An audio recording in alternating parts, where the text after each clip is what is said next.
Well, the mahogany desk in the private sitting room at Highgrove did not yield its deepest secret during the standard inventory of the late princess's personal effects, but rather 27 years later, buried beneath a false floor inside a brass-bound leather box that bore no label at all. Inside that decaying velvet interior lay a handwritten document bearing the unmistakable, fluid blue ink signature of Diana, Princess of Wales, dated precisely 11 days before her fatal crash in the Pont de l'Alma tunnel. It was not a will, nor was it a love letter.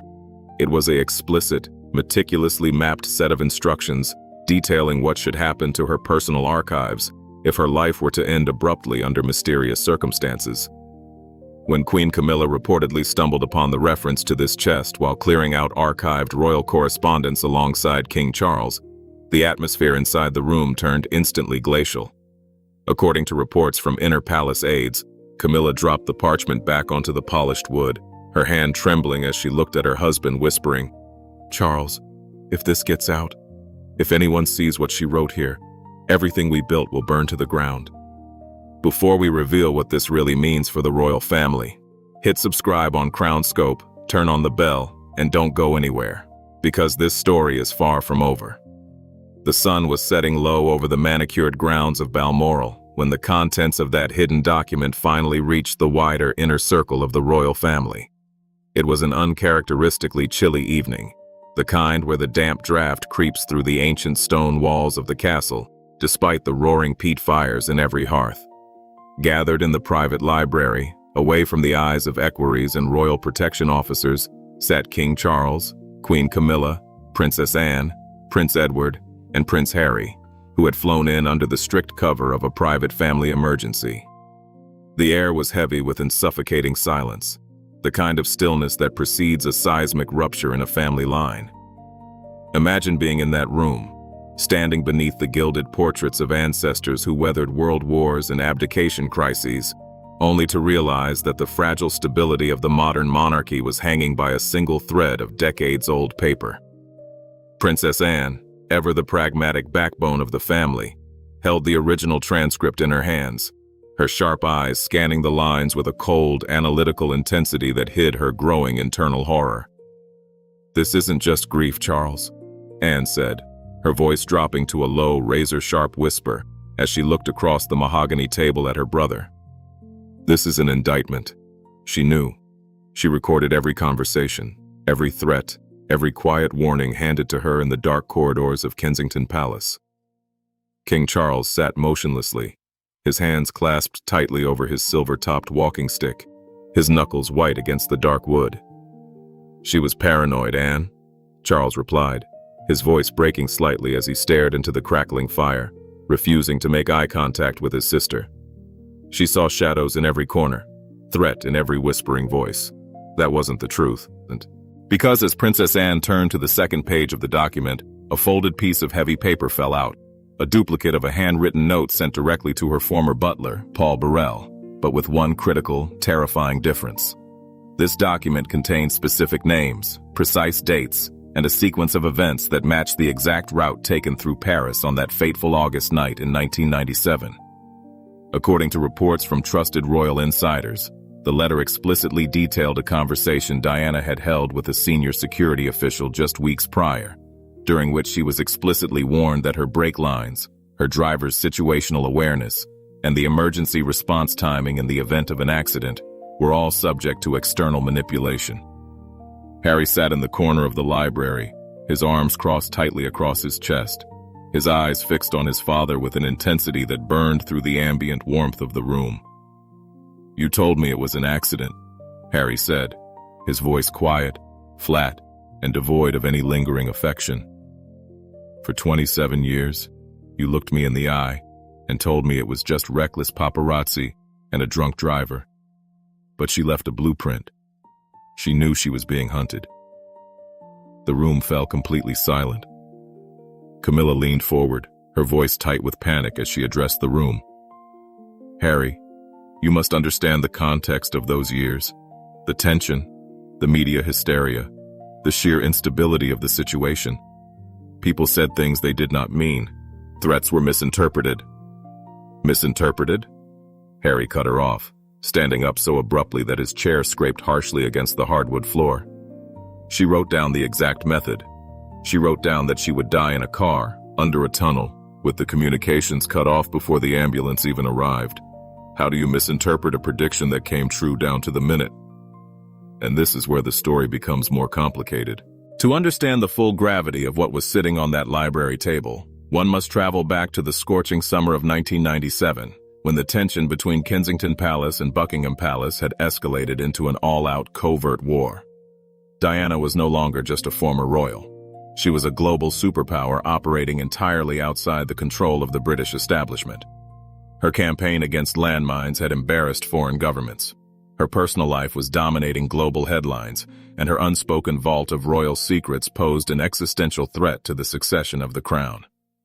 Sources say that in the final weeks of her life, Diana became convinced that her communications were being monitored not just by the press, but by elements within the intelligence apparatus acting on implicit orders from high-ranking palace figures. She began moving her private journal entries out of Kensington Palace, handing sealed manila envelopes to a tiny, trusted network of allies, people completely detached from the aristocratic machinery. One of those envelopes was entrusted to a low-ranking estate manager at Windsor, with strict instructions. If she were to perish in an unexpected event, the envelope was to be placed inside the hidden cavity of the Highgrove desk, a desk Charles rarely used for official state business, making it the ultimate hiding place in plain sight. For nearly 3 decades, the box lay untouched, preserved in the dry, dark space behind the oak paneling, waiting for a day when a routine restoration project would inevitably force it into the light. That day arrived when Prince Edward, overseeing updates to the royal archives, personally supervised the clearance of the Highgrove private study. When the estate carpenter levered open the false backboard, Edward reportedly recognized Diana's handwriting immediately. "I remember the color of her ink," Edward whispered later to his wife Sophie, according to close family friends. "She always wrote in that vibrant blue. It jumped off the page like a cry for help sent through a time capsule." When Edward presented the box to Charles and Camilla, the reaction was immediate panic. The document did not merely contain emotional reflections.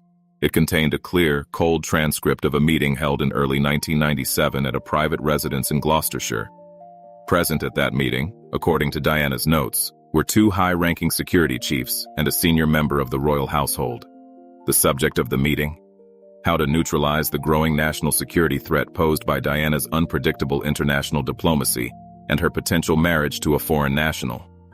Now picture the room falling silent as Princess Beatrice and Princess Eugenie, brought into Balmoral for the broader family gathering, were shown a heavily redacted summary of the findings by their father, Prince Andrew, who had himself been briefed earlier that morning. "If the public finds out that she documented this specific warning," Eugenie reportedly murmured, her face turning pale as she looked at her sister Beatrice, "it won't just ruin the institution. It will invalidate everything Charles has tried to build since the Queen died." Beatrice leaned in, her voice hushed. "It means it wasn't a tragedy of errors. It means it was an execution.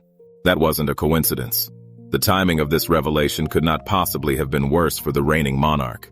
King Charles, already battling severe health challenges and striving to maintain unity among a fractured public, found himself confronted with the ultimate ghost of his past. Not as a vague memory, but as a sworn, written testimony from the woman he once promised to protect. According to reports, Charles retreated to his private study at Balmoral late that evening, refusing dinner, refusing callers, staring out at the mist rolling over the Scottish Highlands. The man who had spent his entire life preparing for the throne was now trapped in a reality where his crown was tarnished by an unresolved, terrifying question. Did he know? Or was he too a pawn in a much larger, darker game played by forces within the state who viewed Diana as a clear and present danger to the stability of the realm? In a desperate bid to contain the fallout, Queen Camilla advocated for the immediate destruction of the document. "Burn it," sources claim she urged Charles during an intense late-night confrontation behind closed doors. "It is the word of a deeply troubled woman written during the most paranoid month of her life. Keeping it is a weapon waiting to be used against us." But Harry stood firm as the ultimate obstacle. "If that document disappears," Harry warned his father during a fiery exchange the following morning, witnessed by royal staff in the gallery, I will go public with everything she gave me privately. You will not erase her voice a second time. The confrontation reached its peak when Zara Tyndall and Peter Phillips, traditionally the neutral peacekeepers of the family, were called in to mediate the exploding row between the king and his younger son. Zara, holding her cousin Harry by the shoulder, spoke with raw, unfiltered emotion. Harry, we all loved her. We all miss her.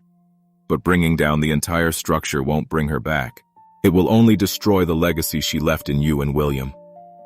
Harry looked at Zara, his eyes filled with decades of unresolved pain. Zara, she didn't just die. She was left to die. She wrote it down so we would know. How do I live with myself if I pretend I never saw it? But that was only the beginning. As news of the document's existence began to leak through the whispered corridors of the royal palaces, other family members were forced to confront their own memories of that terrible week in August 1997. Lady Louise Windsor and her brother James, Earl of Wessex, though too young to remember the tragedy itself, found themselves caught in the surreal crossfire of a family history unraveling before their eyes. Lady Louise reportedly spent hours with her father, Prince Edward, asking the questions that no one in the family had dared to voice aloud for 27 years. "Dad?" Louise asked quietly, sitting in the drawing room at Bagshot Park. "Did anyone actually try to stop her from getting into that car? Did anyone try to save her?" Edward looked away, unable to give his daughter the clear, comforting answer she sought. "In those days, Louise," Edward said softly, his voice heavy with regret, "the machinery of the state operated in the shadows. We were all told what we needed to hear, nothing more, nothing less." The deeper truth behind Diana's final blueprint lies not in the sensationalism of conspiracy, but in the profound, tragic reality of a woman who felt completely isolated within a system that prioritized its own survival above human life. Her handwritten words, preserved in that brass-bound chest for nearly 3 decades, serve as a stark, haunting reminder that power operates under its own ruthless calculus. Whether the events in the Pont de l'Alma tunnel were the result of a tragic alignment of fatal variables or the execution of a cold, calculated plan, the effect remains identical. A mother was taken from her children, a global icon was silenced, and a royal house was forever haunted by the shadow of what it had lost. As the royal family gathered for morning prayers at the Crathy Kirk Chapel near Balmoral days after the discovery, the tension among them was palpable to the few locals gathered outside. King Charles walked with a heavier step, his eyes fixed firmly on the stone path, carrying the crushing weight of a secret that could no longer be fully buried, nor ever fully cleansed. The ultimate tragedy of Diana, Princess of Wales, was not that she predicted her own end, but that even in predicting it, she was powerless to stop the overwhelming momentum of the history that consumed her. Her life was an intense, radiant flame that exposed the coldness of the institution she married into, and her death remains an open, bleeding wound on the conscience of the British monarchy. We are left to ponder the nature of truth in a world governed by ancient institutions, where silence is enforced as a virtue and survival is treated as the supreme law. Can a crown ever truly shine when it rests upon a foundation of unanswered questions and buried cries for help? In the end, history does not belong to those who wield power in the moment, but to those whose truth endures long after the palace doors have been closed and the fires have burned to ash.